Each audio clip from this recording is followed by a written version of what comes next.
retention mounts. We have a red box, and I'm consulting my host manual. Inside that box, it says the word live. That, in fact, means, of course, we are live. Hello, everyone. The first week of the new year underscores how fortunate I am to interact with some of the most brilliant talent out there. And Tuesday's show was a revelation with Rival Sons Jay Buchanan on his debut solo record. You need to check out that show. It's an amazing album, The Man's a Force of Nature. And while the bar is high, I'm totally stoked this evening to have two amazing artists on that are also unveiling their debut album, if you can believe that. Although you should not be a stranger to either one of them. And gentlemen, if we could, not that you need one, but I'm going to ask each of you to introduce yourself to all the fine fans out there. We'll start with you, Tyler. Hey, I'm Tyler Ramsey. Well done. Back to you, Carl. I'm not Tyler Ramsey. I'm Carl Broemel. That's good. Yeah, for those of you that don't know, that was really to help educate me on who's who. I know who these guys are for sure. And having been friends and occasionally touring partners for well over a decade, Asheville, North Carolina-based singer-songwriter-guitarist Tyler Ramsey, and also my Morning Jacket guitarist Carl Broemel have at long last made their full-length recorded debut, Celestun, and there's 9 incredible new songs. Dazzling record for sure. Absolute magic. So, ladies and gentlemen, buckle up. Let's kick this show off. Sam, if you would, please roll the video.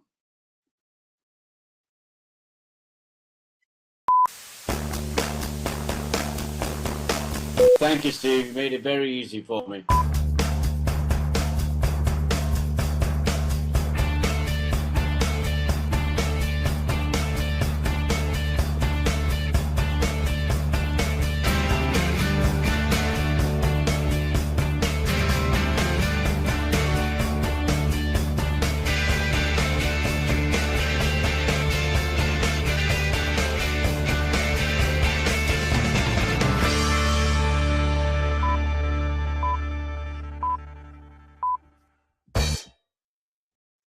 Oh, it always gets my adrenaline going, although I was amped up before that video. And, you know, I would say we cranked it up to 12 because it's one more than Spinal Tap, but that's a personal thing. On my front, I'm Steve Harkins, your host for the Talk Shop Live Rock and Roll channel.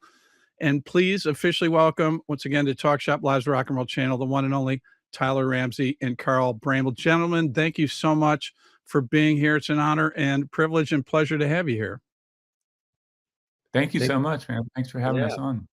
So where do we find you gentlemen this fine evening? Tyler, we'll start with you. I am at my house in North Carolina, just outside of Asheville. Yeah, I'm kind of in this little music room that I have down here. So just hanging out. Very nice. Thank you. And Carl, where do we find you this evening? I'm at home in Nashville. So Asheville and Nashville. And actually, in a couple of days, Tyler's coming to my house, so we're to kick off our tour. So it's kind of the last couple of days before we get super busy.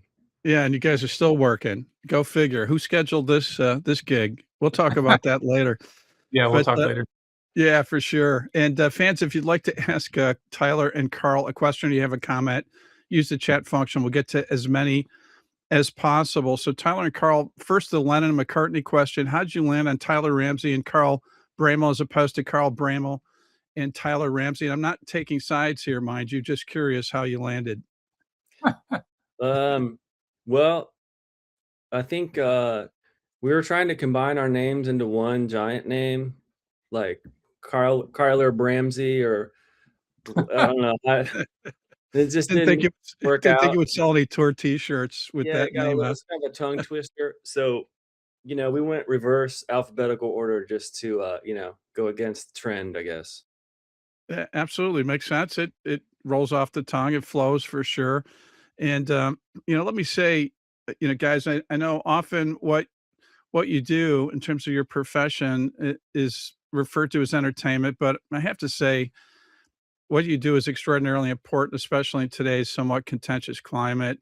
You know, you bring people together through your message, your music, your art, your performance. It's really one of the few common threads we seem to have these days in bringing people together. So first, let me thank you for what you do. It's really an important function that you provide for all of us these days. That's Oh, very thank you. generous. Thank you. I mean, yeah, I mean, it's music has been my life for decades, so, that's the kind of the way I look at it, but I don't really say it that often. Like, not that I feel that way about myself, but I connect to Right. music that way, and I need to go see shows, and I need to hear new music and also have old favorites that kind of bolster my mood and keep me going. Yeah, I can appreciate that, right? You guys are fans as well as musicians, no question about it. That influenced this record, right? Tyler, from your perspective? Yeah, I mean, I music is a daily medicine for me, I guess. So I appreciate you saying that. I definitely use music to regulate everything, including just playing guitar for myself. If I'm sitting around the house and I need to take myself away from things, I can just play guitar for a while, and it acts as kind of as that kind of a medicine for me. And I'm glad that people sometimes feel that way about what I do and what we're doing. I do feel like this record that we made is pretty peaceful in a lot of ways, and I feel like it's connecting with a lot of people just for that reason. I could vouch for that, being on the receiving end of it, and congratulations. I mean, you guys delivered a fantastic album, and as I understand it was like a culmination. It was a long time coming, and that you guys have known each other for what, some 14 years, and I kind of like the background. It's pretty interesting. Carl, you indicated that you were struck by Tyler's tone, his voicing, his approach to the guitar, and his solo records. And I think you guys complement yourselves in so many different ways, including the distinct different approach that you have in playing guitar. Yeah, I I just always zone in on certain people in bands, and I definitely zoned in on Tyler, and, I couldn't figure out what he was doing. So so that drove me in even more, and, yeah, and we had toured together and hung out a little bit on the road, but also he had made a record with another friend of mine, Kevin Ratterman, and, I heard it, and I just thought it was so beautiful, and, we just started talking, and we did a couple tours without having our own record that we made together, but the whole time we were doing that, we're like, "Man, this would make a lot more sense if we could just make the time." And then, through the lockdown and in the pandemic, we were all alone and we really started connecting and working on these songs then. And, I mean, that's kind of the story of it. I mean, I hesitate to bring up that time period, but it was where we both had to stop doing other things. And You know, so that's yeah. really the silver lining of that era You know, for us. Carl, I always say that if there was one silver lining or one positive that came out of this, as music fans, it was just a plethora of great music, right? Kind of, I mean, there's only so much you could do, right, during that period of time. And so we're so fortunate that some great music was a result of pretty challenging times. And Tyler, you mentioned your appreciation for Carl's playing and songwriting, and you initially discussed with Carl the idea that Carl just mentioned in terms of getting together. And I think probably that conversation started when Carl was doing a solo tour, I believe, probably through your neighborhood, if I'm not mistaken. Yeah, he came through Asheville on a tour he was doing. Am I still with you guys? I feel like I Yeah, just okay. yeah, yeah, you're Yeah, good. he came through Asheville, and he was touring with a backing band that was called Steelism, and I went with a friend of mine to see him play and just was blown away by the show. And then after the show, we stuck around and I talked to Carl a little bit, and I was kind of just trying to figure out what was going on, what I was going to do next, and uh, with my music. And Carl just it seemed like we were maybe in similar places, and we just connected after his show. And I believe that we just kind of said, let's do something together. And then it led to that first tour that we kind of went into that first tour kind of blind as to what we were going to be able to accomplish as a duo. So it was exciting. And yeah, I think it kind of exceeded any expectations I would have had as far as like connecting with someone musically. I don't know that I've had that really happen very often in my life, that I sit down with somebody and play guitar and it's that instantly kind of like, whoa, this is something. And our voices kind of really blend really well together, and our guitar styles as well. So it just was, from that one night on, it seemed like a really fortunate pairing. It's a really great insight, Tyler. Carl, you know this too. I mean, right? You can't manufacture chemistry. Yeah, it's either working or it isn't, right? Yeah, no doubt about it. I think what's working for us right now is that we both have had a lot of similar experiences, and you know, we spent a lot of time and energy pushing maybe in the wrong direction Yeah, with the youthful energy that you can have. yeah, And now it's a little bit more like we're I approach this as more of a personal thing, personal journey, and like it seems like the simpler we make it, the more interesting and more challenging it is. right. So that's kind of the vibe right now. Yeah, I also noted that some of the magic, I think, is associated with each of you employing different approaches to tuning your guitar, not just the style and how you approach it, but is that fair to say? Yeah, I'd say so. Yeah. A lot of times Tyler will be in a open tuning or a capoed, and I usually just leave my guitar pretty close to standard, but now he's influencing me a little bit, and I'm having to branch out. Uh-oh. Yeah, now I'm gonna have to playing in standard now because Carl. Yeah, No, I feel like that for me, the tunings, it just was something that I did when I started early on the guitar, and it really works with other.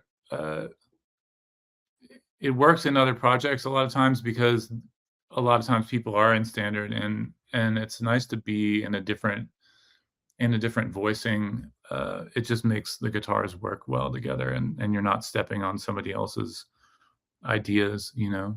So it automatically puts you in a place where you're gonna kind of lock in interesting ways. it's certainly on display in this album, and you know, we're talking about how you guys gel musically together, but as I understand it, you also truly get along. And we have a saying here on Talk Shop Live on the Rock and Roll Channel: being in a band is like being married without the benefits.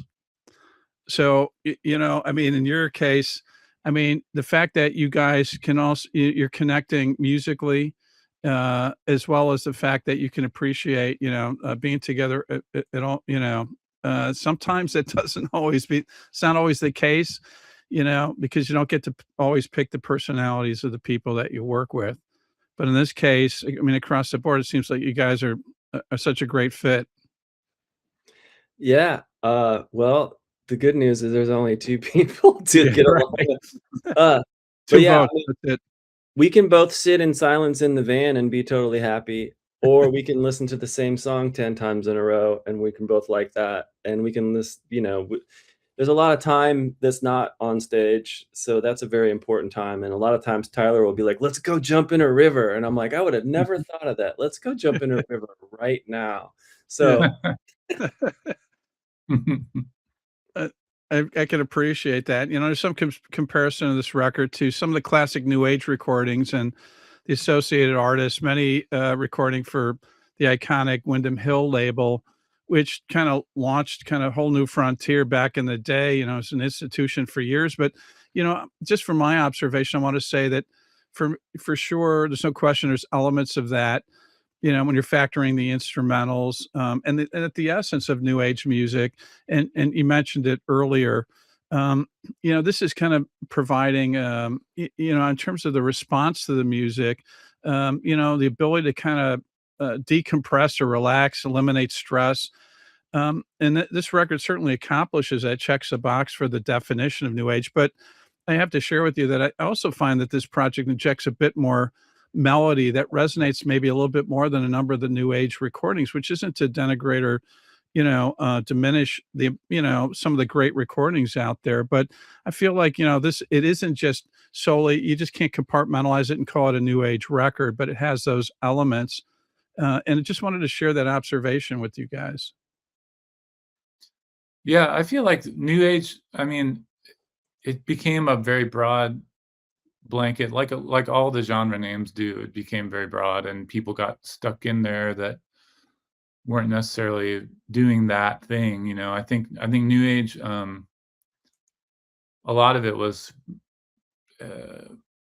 really not, I don't know, the compositions of people that I admire, like Michael Hedges and Yep, Alex DeGrasse, and their skill levels, on the guitar, I always felt like new age just didn't cover quite what was going on with that stuff, and I agree with like, you. even William Ackerman, who, like, was the guy that started Windham Hill, was doing more like some weird version of, you know, American fingerstyle guitar. It wasn't like, some of it got into that airy kind of new age territory, but I feel like it's just a broad realm. We're not doing like straight up like drony keyboard new age just for people to trance out to. These are like Exactly.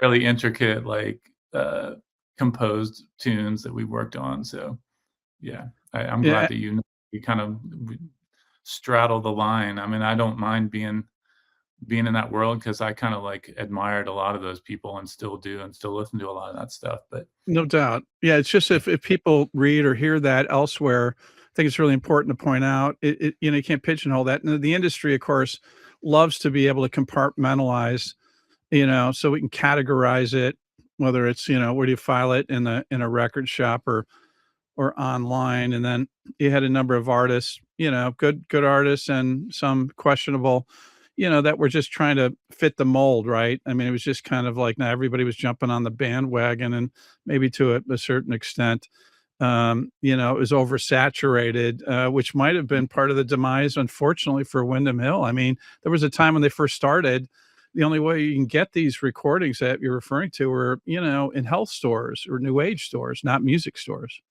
that's where I discovered it. There you go. Yeah. Found it in a shop in Brentwood, Tennessee, on a Yep. rack in like some weird new age store that was in a strip mall, and I was like, "What is this? Like, what is Yeah. this?" A set of Michael Hedges' "Breakfast in the Field." It's like weird, and I picked it up just randomly, and realized that it was uh, kind of life altering for me. That his music, in particular, just I don't know, just spoke to me in a really cool way. I don't think he was like bullshitting anybody. I think he was like an honest to God like composer, and took the guitar to places that it hadn't been taken to before. And then Yeah. quickly his techniques were kind of co-opted by a lot of people that maybe weren't paying quite as much attention. But yeah. Yeah, and big true to himself, right? I mean, I'm sure you guys take the same approach. I want to put words in your mouth like I've been doing all night, but I kid. But it first and foremost, when you're working on this project, it was something that was fulfilling yourselves. You weren't necessarily trying to project out there to say, boy, will the world embrace this and are we going to sell X amount of albums? Is that fair to say? Definitely. Yeah. Well, it kind of came out. We were playing these shows, and like sometimes Tyler would play a beautiful acoustic instrumental, and we're like, wouldn't it be fun to make a record that's all that? Yeah. Like that'd be really an interesting thing to try. So that's kind of how we started it. And it was like Tyler sent the song Celestun, and I had it at my house, and I just kind of played along every day, figured out some parts, started playing and started recording along to it. And then, that was our starting point, and I think we're joking at the time. We're like, let's make a record that nobody's gonna want. It's like in the sense of like it's really fun to make it in a bubble in a secret place. Like Yeah. work on something, no pressure, no one's expecting anything. I think that's a very precious thing, and it's hard to achieve that environment sometimes.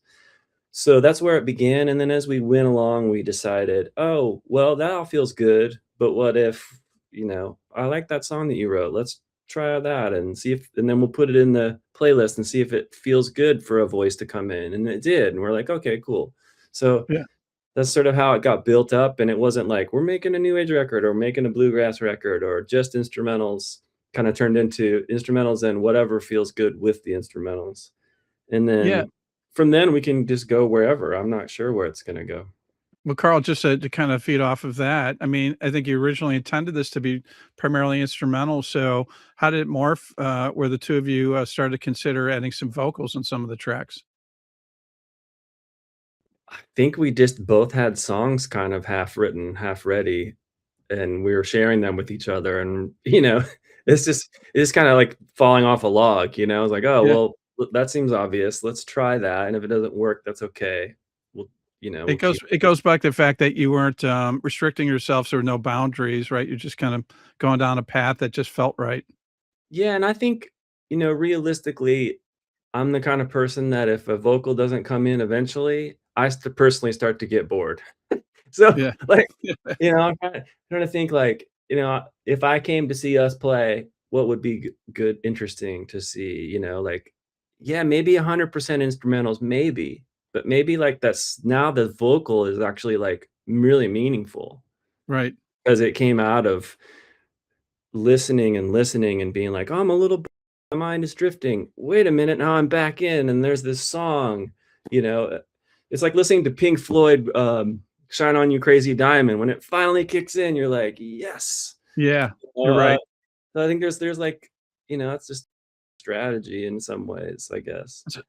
That's a no, it's a great analogy, and I have to say too, I mean, the tracks that feature vocals are really powerful, and really thankful that, you guys went down that path, and, it was mentioned that the parts that you guys work on, there's, an intricacy there, but I have to tell you regarding the production, I often say the mark of great production, is the approach where you're best serving the song for the song's sake. You're not showcasing each other as far as instrumentalists, where you're putting on a clinic. You're serving the song, and what's great about this production, is that it's often sparse, but also it's colored with these wonderful, intricate parts that you mentioned, especially the guitar work.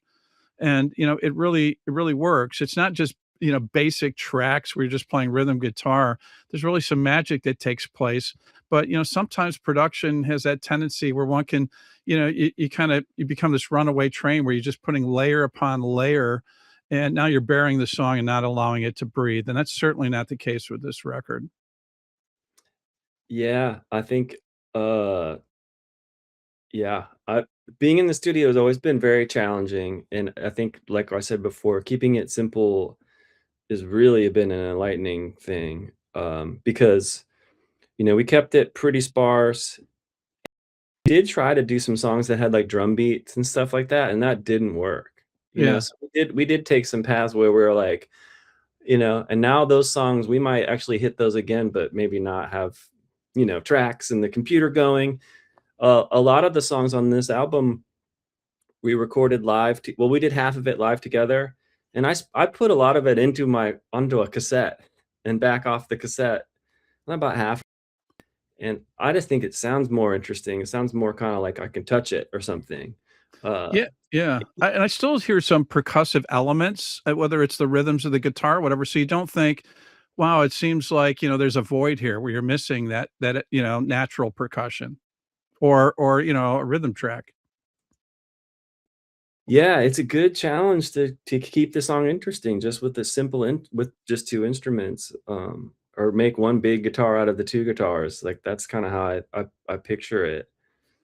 I I wanted to always feel call out. like Yeah, go ahead. Sorry. I was I was just gonna say I always feel like, the highest, goal you can aim for if you're writing something is that it can exist in that world, like, so it could exist on 1 guitar and 1 vocal, that's what I when I'm writing stuff for my records, I aim for that, like, I wanna be able to perform it, just with a guitar, with an acoustic guitar, and sing it in front of people, and Yeah. they're not be missing some crazy sound or some drum beat or something, like, so that's always kind of my goal. And I think our goal with this, although I don't, when we started it, I don't even know if we thought we were making a record. We were just kind of like having fun. But I think what we've accomplished with this is like a great representation of what we've been doing together. It represents what people will see if they come see us play.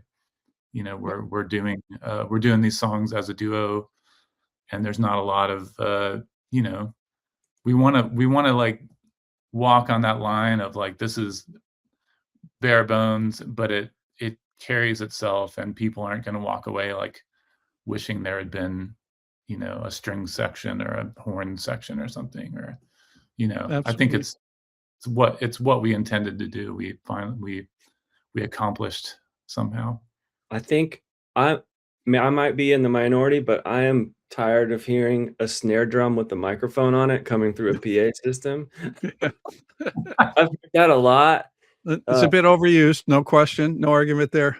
I love loud rock and roll shows too, but this to me kind of balances out It a lot. does. Yeah, and as we said, it's a record for our time right now. I think it's, you know, magical music, musical medicine. You talked about the medicine. There's no question about it. You know, I also wanted to call out the album cover, just an absolutely extraordinary image, a shot, a work of art unto itself. And I was just curious, where was that taken? And who was responsible for that? Was that Parker, your photographer? That was Parker Pfister, who Yeah, lives here in Asheville. Incredible creative force. I'm always like I worked with him on my last album, yeah, uh, New Lost Ages, and we did a couple of photo shoots, and I've always dreaded being in front of a camera and spending time doing that stuff. And usually album art is like really kind of grueling for me. I have to like either just find like some magical portal towards to the meaning of the record and find some image to use. But Parker just has this way of working that is exciting and makes me want to, you know, spend the whole day with him. So we've spent a lot of time together out in the woods around here doing stuff. And then when we started thinking about what we wanted this album to look like, I mentioned Parker, and also mentioned a place that Carl and I both played at in outside of Knoxville called Windy Hill Farm. uh-huh, It's like it's a huge piece of land. It's an active farm. But they have these cabins you can rent, and they have a restaurant there, and they have an outdoor stage. And we had an incredible time when we played there.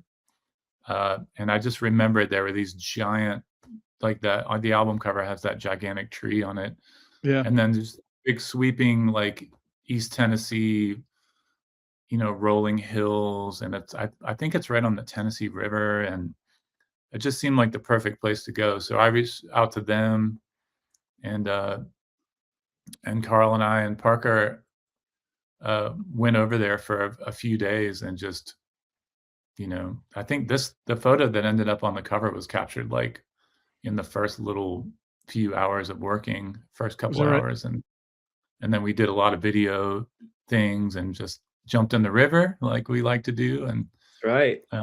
And yeah, Parker also, not only did he take 1,000 photos and all the video, but he also made breakfast and dinner. Oh, look at that. Like, He's a keeper if you're yeah, asking me, right? highly he's incredible. recommend it. Yeah. Yeah, yeah, Yeah. he's amazing. I Speaking can't of get over which, I want to just call out an unsung hero for tonight's live stream. Apparently, there's you know, the fans are calling out the sweet pup, the doggy in the background. Uh, hats off on that front for sure. So many the fans are really looking forward to seeing you guys, you know, put this in practice live. You guys, you touched on it earlier, but next week you kick off a number of dates. Yeah, we're gonna go out on tour for like over 6 weeks. Yeah, Um, it's great. and yeah, we're gonna play the whole record. We're gonna play a bunch of Tyler songs, a bunch of my songs. We have some new songs that we're already working on for the next project, That's great. and we have a bunch of cover ideas, songs we just love and thought it'd be fun and to throw in there too. So when Tyler gets here in a couple of days, we're gonna go through it all and get ready and then head out.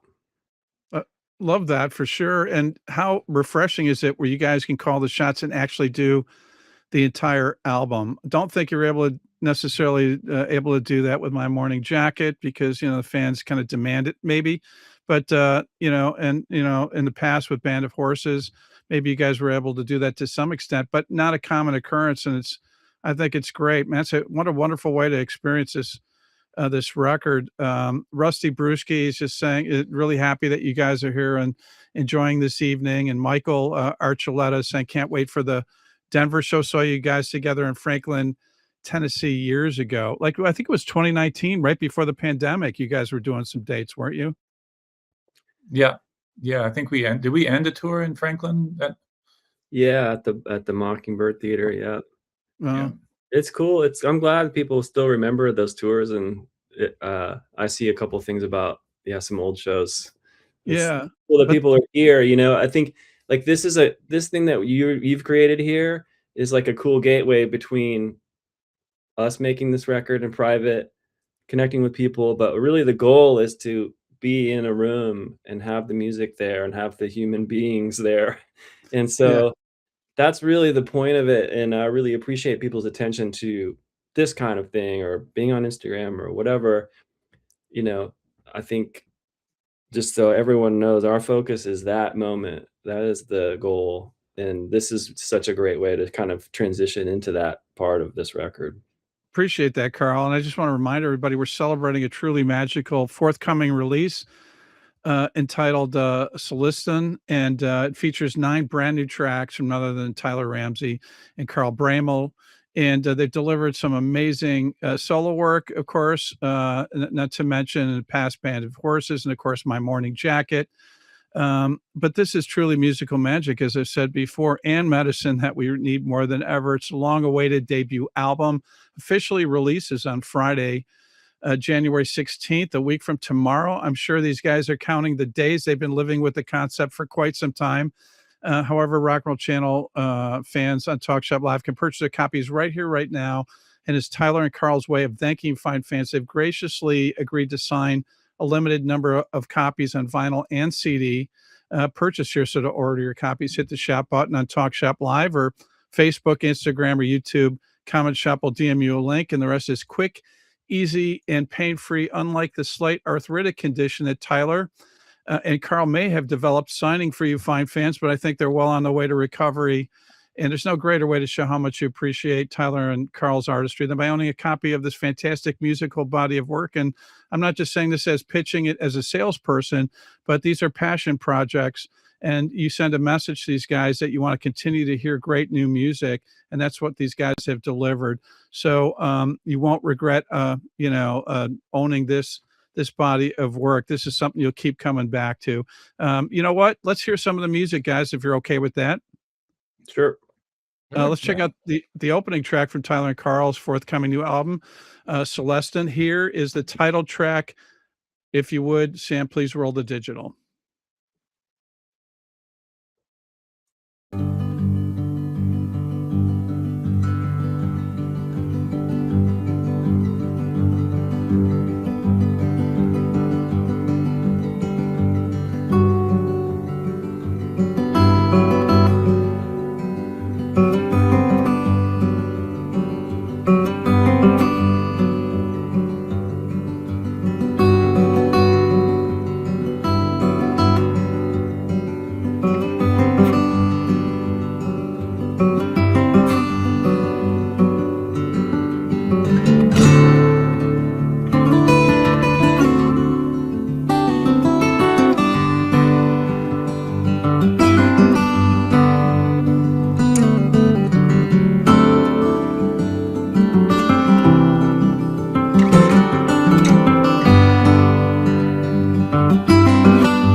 Guys, this is the part where the fans get really upset with me. It's like, Steve, why do you cut that beautiful track off? And this is the part where I have to say, we have to buy the album to hear the rest of it. That's kind of how it works. But that's just the sales guy in me. You can hear this elsewhere, and some of you, I'm sure, have heard this And guys, just a gorgeous opening track, beautiful instrumental. It, again, kind of checks that box in terms of kind of centering the soul that we need so much. Just came at the right time. And as I understand it, Tyler, this was inspired when you were on a family trip in Mexico. Yeah, we went down. I took my whole family down there for the holidays some years ago, and traveled around a little bit, um, and then ended up in the town of Celestun just for a day, and spent the day on the beach, just kind of watching my daughter, who was really young at the time, just running around. And yeah, I just kind of started that tune on that trip, and worked through it, and kept it around. And yeah, that was the first one I sent to Carl. Yeah, great. I think just a couple of tunes. I was kind of working on some recording just here at the house, and I had a couple sitting around, but that was the first one I sent. And then when he sent something back, I was like, oh, okay, this is amazing, and sent him We're onto something here. for sure. I think that reminds me of my favorite definition of what a band is, because I call this a band. Yeah. It's a support system. It's not necessarily like a marriage. That doesn't work for me. Like, it's more of a support system. Like, I've done solo projects by myself and like been in charge and whatever, and that's fun, but it's also like not my jam. Exactly. I love that. Like collaborating and feeling the support and feeling that unknowing part, always not knowing what someone else is going to contribute. Like, that to me is evergreen. And I'll probably still do solo stuff in the future or whatever, but like, this is where my energy is, and this is where it feels like it's just kind of happening. And by the way, my friend Eric Hopper made all the visualizers for this, and he's a really cool video artist, one of my oldest pals. So just wanted to. Wonderful work. Good call out for sure. Elizabeth Brown, man, this track showcases just, go ahead. Sorry. My friend Craig Allen also did help do the design work. He's in Nashville, and he's a high school buddy of mine. I actually went to high school outside of Nashville, and he was always kind of a hero of mine. He was in like punk bands in high school, and he started doing like graphic design, and so he did all the layout of the album and the CD and stuff too. So shout out to Craig. How great that you kind of sharing the love and the wealth. I mean, with some equally talented people that means something to you guys. Yeah, I mean, it takes more people to do it, and like, I love relying on people who are experts to take over certain things, because I don't want to have to do everything. Like, I want to be in a support system that's like healthy, and if you're excited about something, then you go do it, and I'm excited about this, so I'll take care of this, instead of feeling like you have to do everything. Yeah, focus on what you bring to the table, right? Your strengths, and it's the sum of the parts. Takes it to another level. Absolutely. Mm-hmm. Elizabeth Brown, man, this track showcased just how in my mind, how locked in the two of you are with each other. And, hearing this one to me just feels like you were destined to write and perform with each other. And is there a significance in the namesake of this track, Elizabeth Brown? There's got to be a story behind that. I assumed it was the astronomer from the UK, but I might have been off track, so I had to call that out. You were off a little bit. Yeah, that's my Elizabeth Brown was my first kind of love girlfriend when I was early, in my late teens, early 20s. When I was I went back over to Nashville for a while after I came over here to North Carolina, and she was just incredible, really sweet person that meant a lot to me. And so I wrote that song. That was the first instrumental that I ever wrote, actually, that I kept around. Love that. The first time I wrote an instrumental, and I was like, oh, that's cool. I'll play that. So, have you lost track with her, or do you have any idea if she's heard this track? Once in a while, she's still over in that area, and I've connected with her a couple times and keep up with her a little bit. So yeah. Well, that's a heck of a way to acknowledge, the past and how much you appreciate a person, for sure. Let's check out another track from Tyler and Carl and their forthcoming debut album. Another great track. Here's Nevermind. Once again, Sam, if you would, please roll the digital.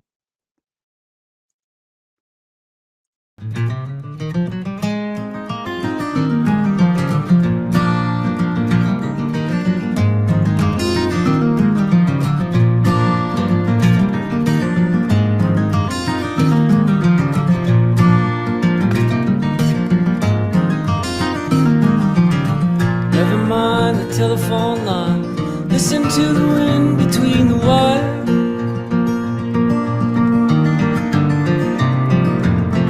Never mind the New York Times. We should burn the papers in the fire.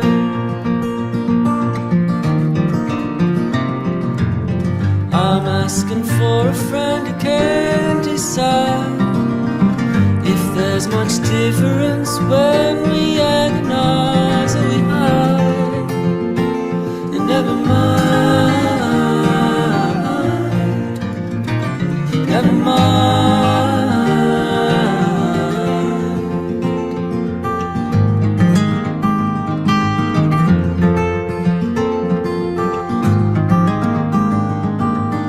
No, yeah, the years roll by and they don't sit still while we are watching.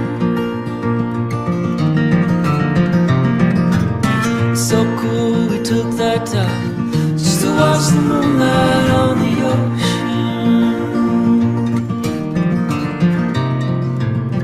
This week is taking a year to go by. Now why does it feel like wasted time? And this week has taken a year of your life. Wish I could forget it, never mind. Never mind, never mind, never mind.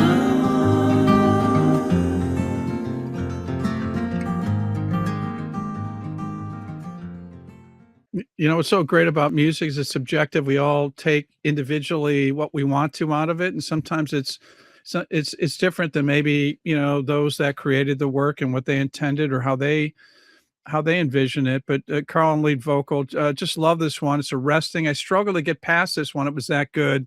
Really spoke to me, and the properties of the track. You know, just to share with the mindset, brought me back to a similar effect I had the first time I heard that great Blind Faith cut, "Can't Find My Way Home." And it's not to say there's plagiarism there. It just had that impact and had a little bit of that vibe. Terrific guitar work, wonderful vocal. This track's a bit more ritzier, but really a special track. Right on, thanks. I'll have to go back and listen to that song again, the Blind Faith tune. I haven't heard that in a while. Let me know what you think. I'm Yeah, curious. I know the song. It just hasn't come on like XM recently. Yeah, I think it's past like the 50 or 60-year mark. So maybe, you know, they put it into, yeah, we'll get around to it maybe in the next 5 years. Yeah, I mean, that song came, I think when I started working on that back when we started the record. Yeah, it's just sometimes I just got overwhelmed and I had to write that song, you know. That's really Yeah, the story. And I love that video because it's footage of Japan, like from a bullet train, which is so just like, great. it's nice. I like being on trains and being on planes and listening to music in that environment. I think it's really great place to really listen to an album. So I'm stoked that Eric used that footage. It's pretty cool. Yeah, especially in this fast-paced era, you know, where everybody's looking at 30-second sound bites, visual bites, or whatever. You kind of let you take things in. Margot Falls agreeing with you, loves the visual pairing with this great track as well. Bear Barnes is just saying all the best to both of you. I play that song. It's just absolutely awesome. Chris Janovitz is, you know, also stating it's beautiful. People are absolutely responding to that track, no question about it. You know, Flying Things, featuring the Secret Sisters. Equal Time, her beautiful vocal arrangement, wonderful guitar work, interwoven angelic harmonies from the, you know, ladies from Muscle Shells, their origin, the Secret Sisters. I'm very curious how you approach the vocal arrangement, and also it was written by Tyler. I believe this was inspired by your daughter, Tyler, if I'm not mistaken. Yeah, it was written, I wrote it for my daughter, kind of based on a children's book that we read her, like, her whole childhood, and the book was called, I think it was called Dream Animals, Uh-huh. and it's a really beautiful, I should know the name of the author, but I can't think of it right now, but a beautiful book. If you look it up, you'll find it, but we would read that book to her, and then every night, when we turned off the lights, she always tries to extend the time before she actually has to go to sleep, so there would be this discussion about, like, we called them dream protectors. What's your dream protector going to be? And we would pick animals that we would hang out with in our dreams that night. So this How thing that beautiful. happened, it was beautiful, and it happened every night for years and years and years, and still happens every once in a while. And one night I was getting ready to close the door, and we had, I think she had chosen like an owl. You know, like, what's your dream animal dream protector gonna be? And she's like, I'll be an owl. And I was like, I'll be a hawk. And my wife was like, I'll be a seagull or something. And then as I was closing the door, my daughter said, oh, we're all flying things. So that just stuck in my head as like a beautiful line for a song. And that, so I wrote that song, for her. And then I was touring. Yeah, go ahead. Sorry, Tyler. Oh, yeah. I was touring with the Secret Sisters, and we were talking about our children and how hard it is to be away from them on tour. And I told them I'd written that song for my daughter, and I'm like, maybe you guys can sing on it sometimes. I'm like, I'll send it to you sometime. So much later, I ended up following up on that, and they happened to be in the studio, and they added their beautiful kind of interwoven harmonies on there. Angelic, as I said before, for sure. I have to ask you this question. Once it was decided by you and Carl, okay, this is going to make the album, any concerns like, oh no, other family members are going to say, what about me?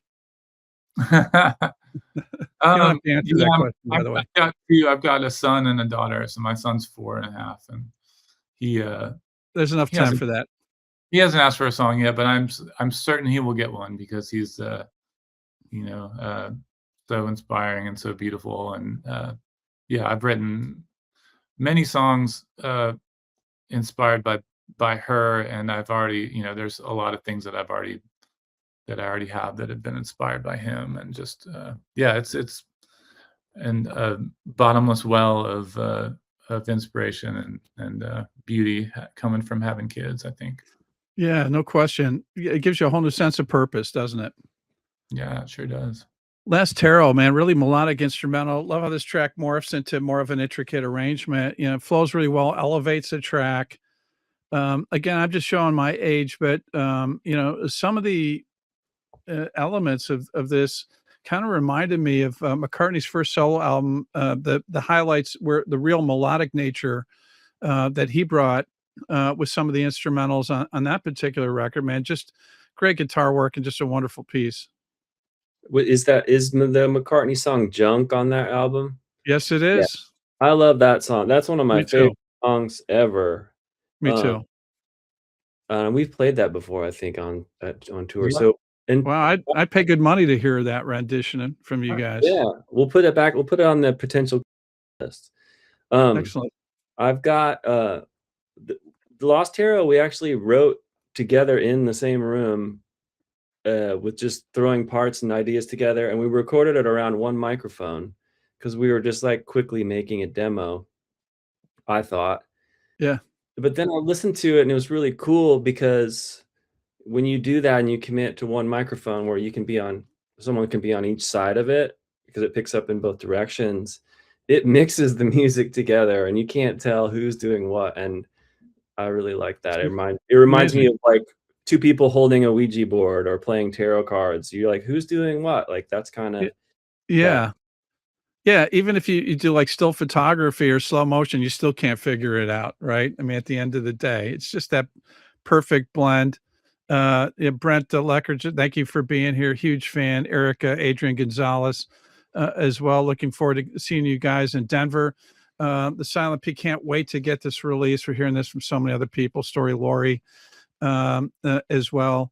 And I also wanted to call out Garvanza, yet another exquisite instrumental reference to the historic neighborhood in Los Angeles. And just a side note, again, from the outside looking in, man, one could simply view photos tied to the history and the architecture and the ambience of this particular location, a neighborhood in LA, serves as the perfect soundtrack. And I love the fact when I heard that, Carl, you wrote this while recording my Morning Jacket album, I believe, and another wonderful track. Yeah, well, I would take a guitar out front of this little vacation rental house that we were staying at, some of us. There's a little fountain and a pond with the goldfish. It's a good place to sit and play guitar and have a coffee in the morning. And then I would walk down to the studio and we would record all day and come back. Yeah.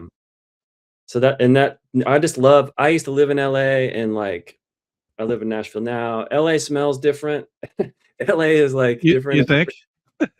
So I kind of romanticize it. And anytime I can be in California weather, I like to sit outside and play guitar or take a hike or whatever. So, and I just love all the little spots in LA that still feel unspoiled, so Yeah.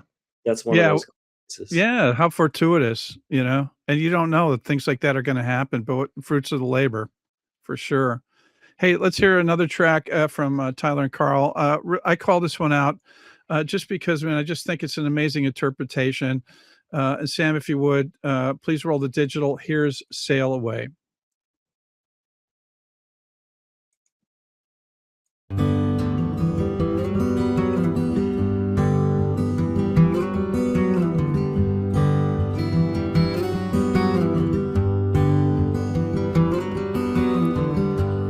I could live inside a teepee. I could die in penthouse 35. You could lose me on the freeway. I would still make it back alive,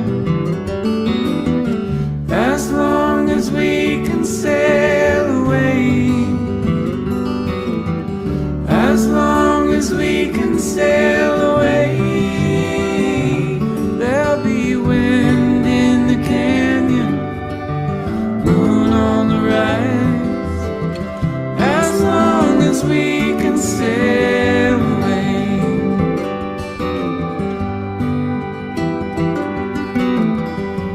See the losers in the best bars, meet the winners in the dives, where the people are the real stars, all the rest of their life. As long as we can sail away, as long as we can sail away, there'll be wind in the canyon, moon on the rise. As long as we can sail away.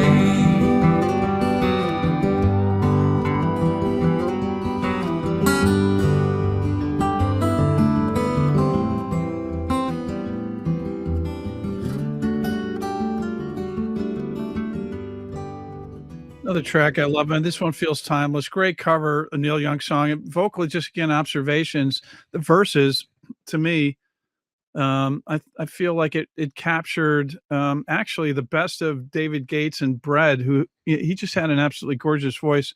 And this, I think, Tyler, if I'm not mistaken, your contribution on the vocal side of it. And the choruses call out the vibe, which you can expect, but again, you guys kind of make it your own. But it's reminiscent of Crosby, Stills, Nash and Young, as would be logical. But you guys definitely made this your own version interpretation. Not an easy thing to do. Fantastic guitar accompaniment, and the track is really outstanding, and really commend you guys, because I'm sure you could have included other originals. So thankful you included this one.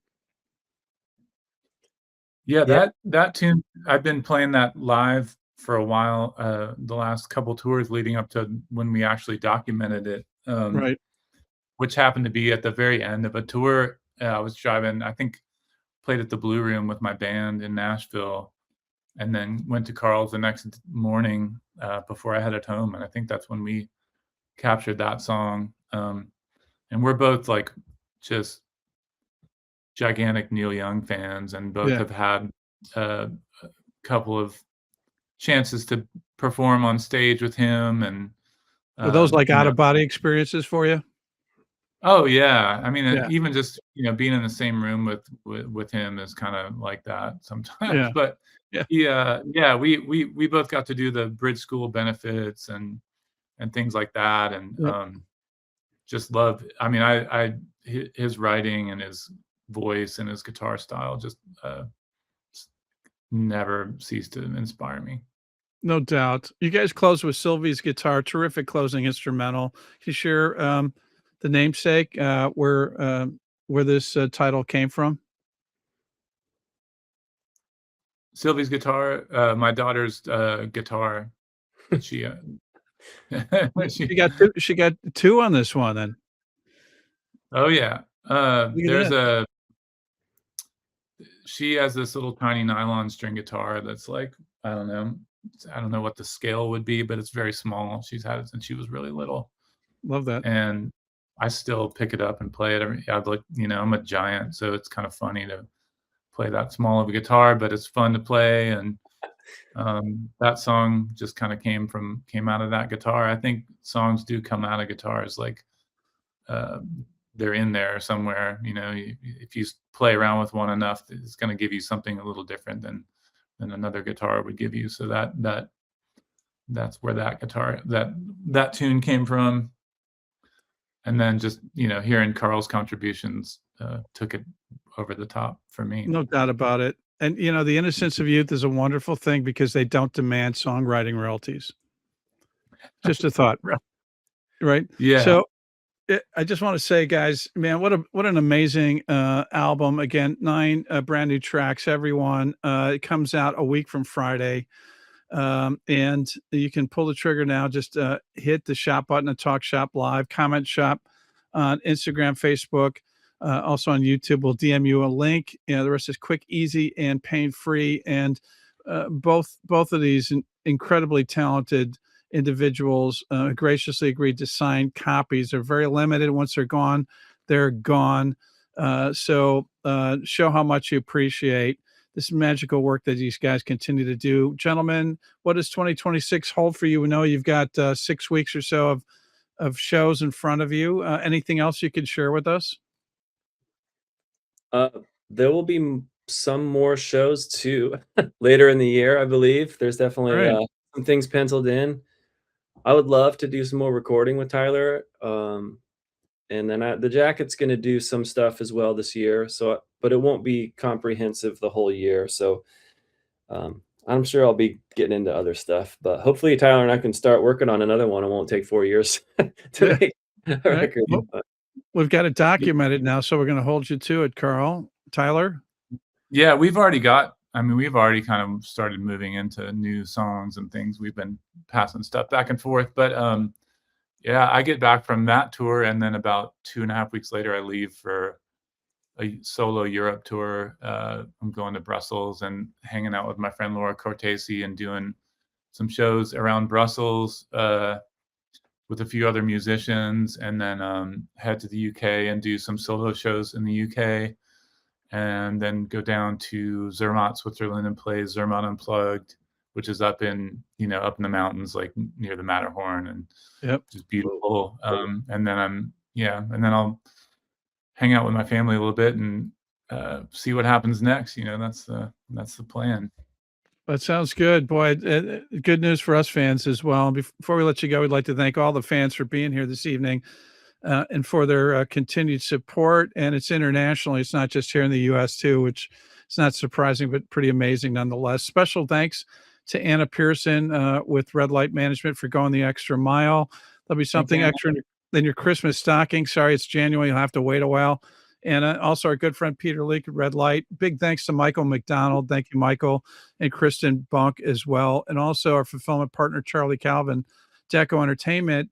They're the ones that make sure that you get the vinyl albums and the CDs signed by these guys intact as advertised. But most importantly, to Tyler Ramsey and Carl Broemel for continuing to provide their musical gifts to all of us. So pick up this new forthcoming debut, and it's personally autographed. Guys, any last words you want to leave with the fans before we part company this evening? Well, I mean, I hope that you enjoy this record the way I enjoy other people's records.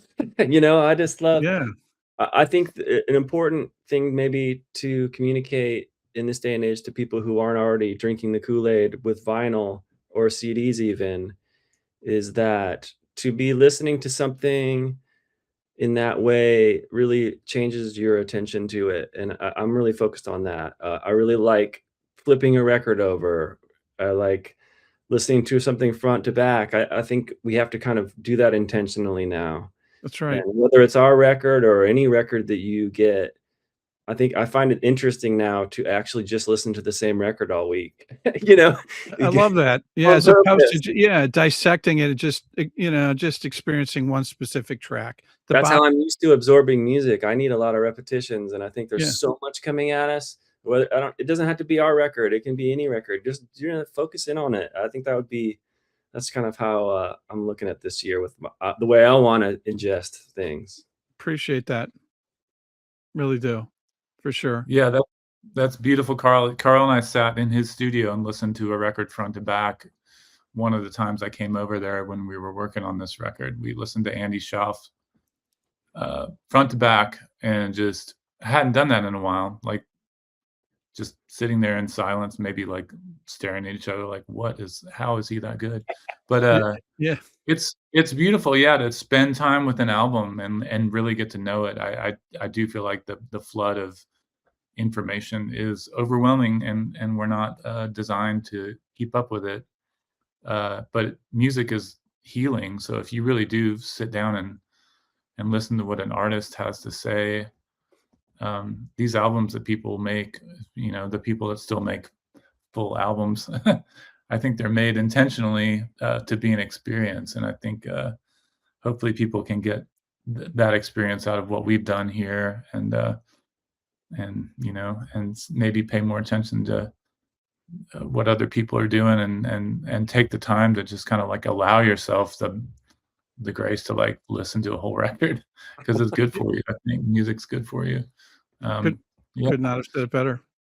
And I do want to say I feel bad that we haven't gotten to answer a bunch of questions, so I'm going to stay on this Instagram thing for a second for people that are on here. Once we do this, I'll just answer some questions over here. But just letting people know that.